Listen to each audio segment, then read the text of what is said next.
There's more here. You see? It's just a street away. These ones look like in better condition. This one's good.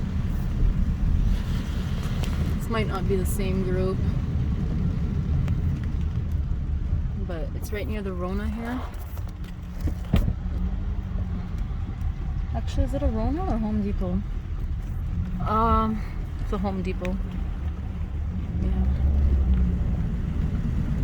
Yeah, it's not the same crowd. But it's a street away.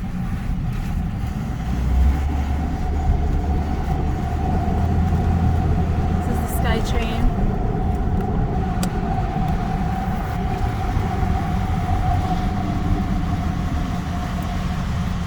Yeah, so it's right here. That guy's still there. I'm wondering how to get out of here.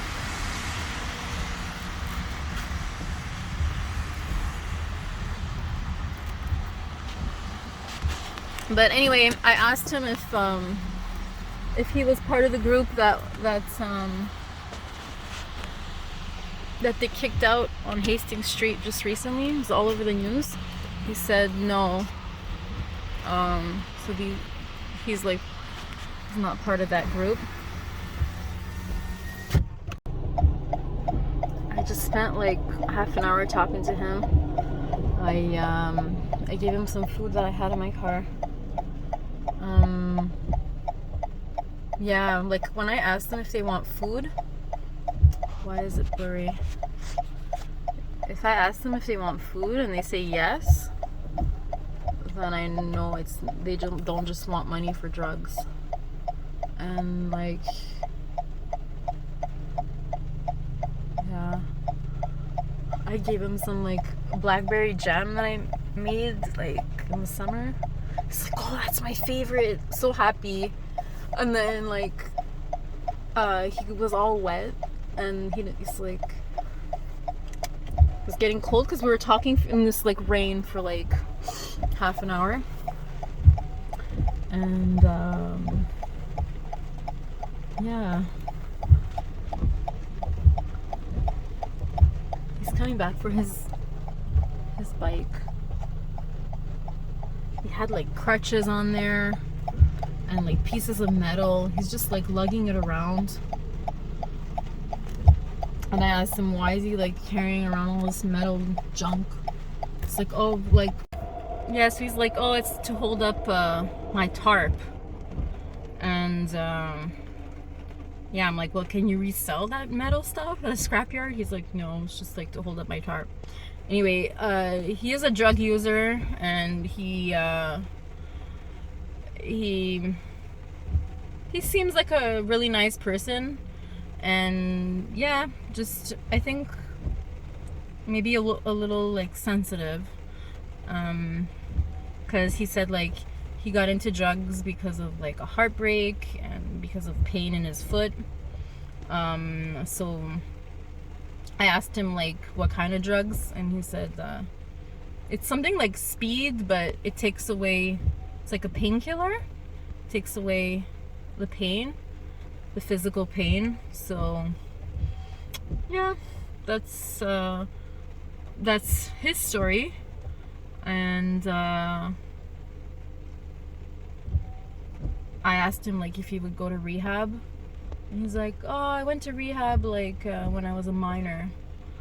And yeah, he was like in his 40s, so he doesn't seem like there are people that are worse off than him, right? But yeah, he when he was talking, he's like, oh, that voice is very distracting.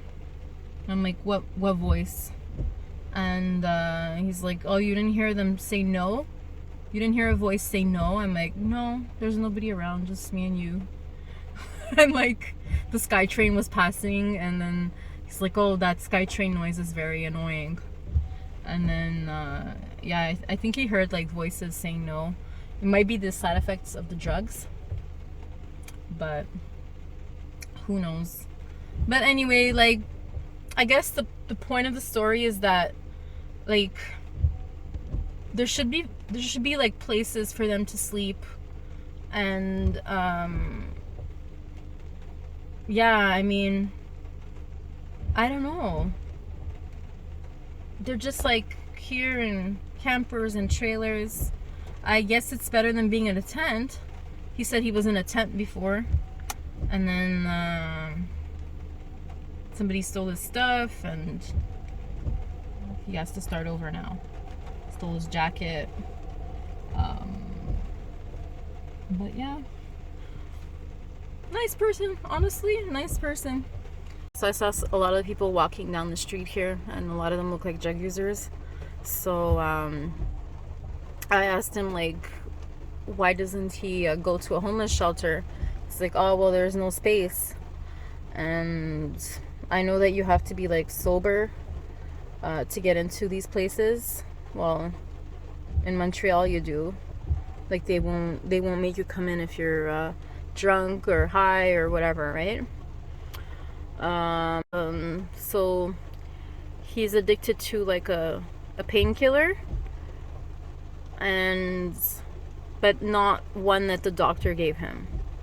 So I asked him that if it was like given by a doctor, and he said no. He took it on his own, and he wasn't peer pressured into taking it.